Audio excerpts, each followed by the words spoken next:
सविता जी फटाफट अपने कमरे में आईं और मोहन जी को जगाया। मोहन जी हड़बड़ाकर उठे।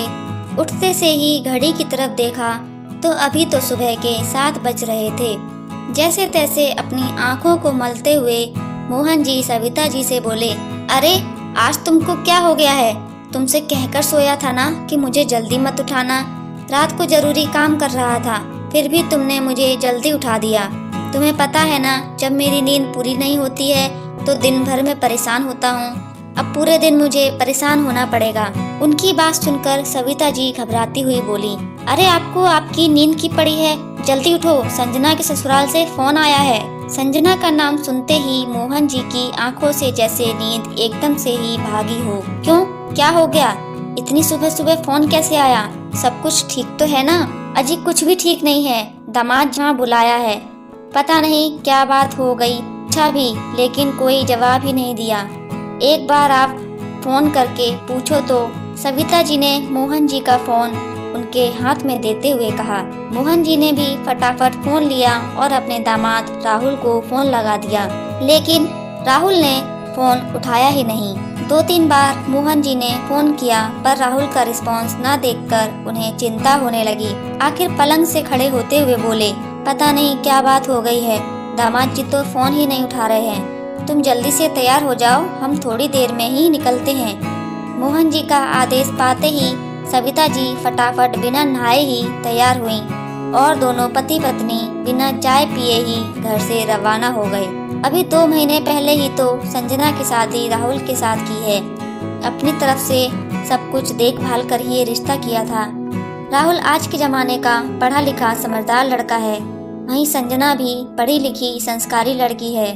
परिवार के साथ मिलजुल कर रहने पर विश्वास करती है। घर में सास अनीता जी हैं, जेठ जेठानी भी हैं उसके, लेकिन वो तो बाहर रहते हैं। हाँ, ये अलग बात है कि पग फेरे के बाद से अभी तक वो मायके नहीं आई। 2-3 बार उससे मिलने की सोचकर फोन किया तो समधन जी ने कहा कि आज तो इन लोगों के घूमने का प्रोग्राम है। दोनों हमेशा चुप कर रह जाते, यह सोचकर कि बेटी तो अपने ससुराल में खुश है। फिर ऐसा अचानक उनके घर में क्या हो गया कि राहुल ने उन्हें फोन करके इतनी सुबह ही बुला लिया। दोनों पति पत्नी रास्ते भर कयास लगाते हुए संजना के ससुराल पहुंचे, जो कि आधे घंटे की दूरी पर ही था। वहां पहुंचकर देखा तो दरवाजा खुला हुआ था, पर ऐसे कैसे अंदर जा सकते थे, इसलिए डोर बेल बजाई। तभी अंदर से अनीता जी की आवाज आई, अंदर आ जाइए आप लोग, हम आप ही का वेट कर रहे थे। आवाज सुनकर मोहन जी ने सविता जी की तरफ देखा और फिर दोनों अंदर चले आए। देखा तो अनीता जी और राहुल सोफे पर बैठे हुए थे, वहीं संजना नजर नहीं आ रही थी। उन्होंने इधर उधर देखा तो अनीता जी बोली, उसे बुला रहे हैं अभी, पहले आप बैठिए, हमें आपसे जरूरी बात करनी है। मोहन जी और सविता जी आकर सोफे पर बैठ गए। मोहन जी ने राहुल की तरफ देखा तो वो शायद गुस्से में था, ना कोई पैर छूना ना ही कोई प्रणाम। उन्हें बड़ी हैरानी हुई, मन ही मन उधेड़ बुन चल रही थी कि आखिर क्या हुआ है। यही स्थिति सविता जी की भी थी। आखिर मोहन जी ने बोलना शुरू किया, क्या बात है समधन जी, आपने इतनी सुबह सुबह क्यों बुलाया, क्या बात हो गई? उनकी बात सुनकर अनीता जी मुंह बिगाड़ते हुए बोली, ये तो आप अपनी बेटी से पूछिए, उसे अपने ससुराल में रहना है या नहीं। उनकी बात सुनकर सविता जी घबरा गईं और अपने सीने पर हाथ रखते हुए बोली, ऐसा क्या हो गया समधन जी, संजना ने कुछ कह दिया क्या? अगर कोई गलती हो गई हो तो अपनी ही बेटी समझकर माफ कर दीजिए। माफ करना समधन जी, अगर मेरी बेटी ऐसी गलती करे ना तो मैं उसकी टांगे तोड़ दूं। ये तो आपने अपनी बेटी को सिर चढ़ा रखा है। अपनी गलती मानने की जगह उसने आपको फोन लगा दिया। अनीता जी कुछ सुनने को तैयार ही नहीं हुई, बिना पूरी बात बताए ही बस अपने मन की भड़ास निकाले जा रही थी। वहीं मोहन जी और सविता जी सोच रहे थे कि आखिर संजना ने उन्हें फोन कब किया। सविता जी ने राहुल की तरफ देखा, लेकिन वो तो अभी भी कुछ नहीं बोल रहा था। इतने में मोहन जी अनीता जी से बोले, पर समधन जी आप बताएंगी भी कि हुआ क्या है? आखिर संजना ने ऐसा क्या कर दिया? और आप संजना को बुलाइए, उसके सामने ही बात होगी। क्या सिखाया है आपने उसे? बस मेरे पल्ले से बांध दिया उसको, मेरी पूरी जिंदगी बर्बाद कर दी। ऐसी औरत जिसे अपने पति की भावनाओं का कोई ख्याल ही नहीं है। अब तो राहुल बीच में ही बोल पड़ा, उसे यूं चिल्लाते देखकर मोहन जी भी खड़े हो गए। इतने में संजना भी कमरे में से निकलकर बाहर आ गई। संजना को देखते ही सविता जी की चीख निकल गई। उसके चेहरे पर चोट के निशान थे। साफ पता चल रहा था कि उसे मारा गया है। संजना, क्या हुआ तुझे? ये चोट के निशान कैसे? क्या किया है तेरे साथ इन लोगों ने? सविता जी लगभग रोती हुई संजना की तरफ दौड़ी और उसे अपनी बाहों में भरकर बोली। संजना को इस तरह देखकर एक बार तो मोहन जी का कलेजा भी मुंह को आ गया, पर फिर हिम्मत करते हुए वो राहुल से बोले, क्या किया आप लोगों ने मेरी बेटी के साथ? अरे पति के होते गैर मर्दों से बात करेगी तो ऐसा ही होगा। ऐसी औरतों को इसी तरह कंट्रोल में किया जाता है। राहुल के जवाब देने से पहले अनीता जी बीच में बोल पड़ी। उनकी बात सुनते ही मोहन जी और सविता जी सकते में आ गए। उन्होंने संजना की तरफ देखा तो संजना ने रोते हुए बताया, पापा, आपका ये दामाद पागल है। देखिए किस तरह से मारा है मुझे। मैं किसी से, चाहे वो औरत हो या मर्द हो, थोड़ा सा भी हंस बोल क्या लूं, मुझे मारने पर आमादा हो जाता है।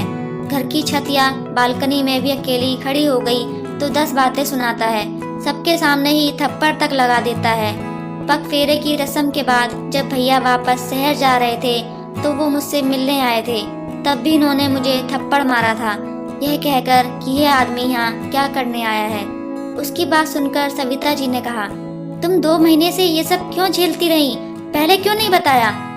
कैसे बताती माँ, इन लोगों ने मेरा मोबाइल तक अपने पास रख लिया।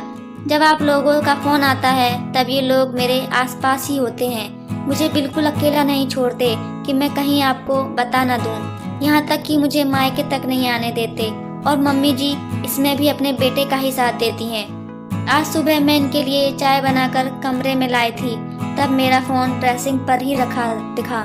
शायद उन्होंने उठने के बाद निकाल कर रखा था। मैंने अपना फोन हाथ में लिया ही था कि ये बाथरूम में से निकल कर आ गए और मुझ पर इल्जाम लगाने लगे कि मैं उनके पीठ पीछे किसी से बात कर रही हूँ। जब मैंने मना किया तो मुझे मारने लगे और मेरा फोन छीनकर जमीन पर फेंक कर तोड़ दिया। तब मैंने कहा कि मैंने मम्मी पापा को फोन कर दिया है। जब इन लोगों को लगा कि मैंने सचमुच आप लोगों को फोन कर दिया है, तब जाकर इन्होंने आपको फोन करके बुलाया। इनकी ऐसी आदतों के कारण बड़े भैया भाभी भी यहाँ नहीं रहते। मुझे ले चलिए यहाँ से, मैं यहाँ नहीं रहूंगी। संजना ने रोते रोते सब कुछ बता दिया। अरे वाह, ऐसे कैसे चली जाएगी? अब तुम इस घर की बहू हो, हमारी मर्जी के बिना बाहर कदम भी नहीं रखेगी। अनीता जी बीच में ही बोली, बस कीजिए समधन जी, बहुत बोल लिया आपने। जब आप हमारे सामने ही इतना कुछ बोल रहे हैं तो पीठ पीछे तो पता नहीं क्या क्या करते होंगे, और अब क्या इजाजत लेना बाकी रह गया। सविता जी बोली, अगर इसने घर के बाहर कदम रखा तो इसके लिए इस घर के दरवाजे हमेशा हमेशा के लिए बंद हो जाएंगे। फिर अपने घर में बिठाए रखना अपनी बेटी को। अब की बार राहुल ने सविता जी को उंगली दिखाते हुए ये बात बोली। मोहन जी बिल्कुल भी इस बात को बर्दाश्त नहीं कर पाए। खबरदार, इतनी देर से बर्दाश्त कर रहे हैं तो इसका मतलब यह नहीं कि हमें बोलना नहीं आता। अपनी इस उंगली को अपनी मुट्ठी में ही समेट लो। जब तुम अपनी सास से इस तरह से बात कर रहे हो तो तुम किस काबिल होंगे? सब पता चल रहा है। तुम्हारी हिम्मत कैसे हुई मेरी बेटी पर हाथ उठाने की?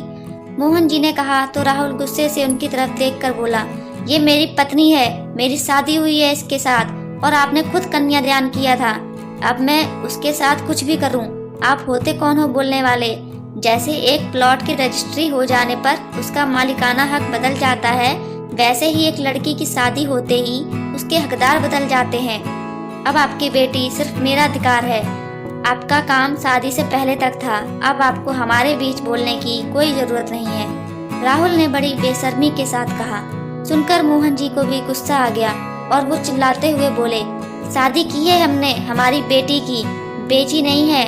शादी के बाद भी वो बेटी है हमारी, कोई प्लॉट नहीं है जिसे शादी करते ही तुम्हें मालिकाना हक मिल गया। एक औरत में और एक प्लॉट में फर्क होता है।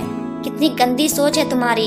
अफसोस होता है मुझे कि मैंने तुम्हें अपनी बेटी के लायक समझा, पर मैं यह भूल गया था कि 2-3 मुलाकात में अंदर की गंदगी नहीं दिखती, सिर्फ वही दिखता है जो सामने पेश किया जाता है। और तुमसे अपनी बेटी की शादी करवा दी, अब मेरी बेटी इस घर में एक पल नहीं रहेगी। मोहन जी भी लगभग चिल्लाते हुए बोले। गुस्से में ही वो अपनी बेटी को लेकर वहाँ से रवाना हो गए।